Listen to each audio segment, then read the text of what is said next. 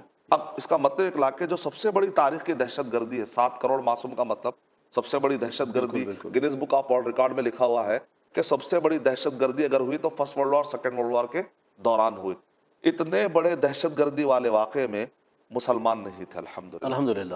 اب سوال یہ اٹھا ہے کہ یورپ امریکہ کے لوگ جب سوچیں گے کہ ہمارے جو معصوم بچے ہیں وہ یتیم ہو گئے، عورتیں بیوہ ہو گئی، اولڈ ایج ہوم کی کثرت ہو گئی، جو بچ گئے کسی کی ہڈی ٹوٹی ہوئی ہے، کسی کی آنکھ پھوٹی ہوئی ہے، اور اسی طریقے سے 7 کروڑ جو مر چکے ہیں، جو لوگ باقی ہیں ان کا غم سہ نہیں پا رہے، تو سائیکالوجی کیسی بن گئی تھی؟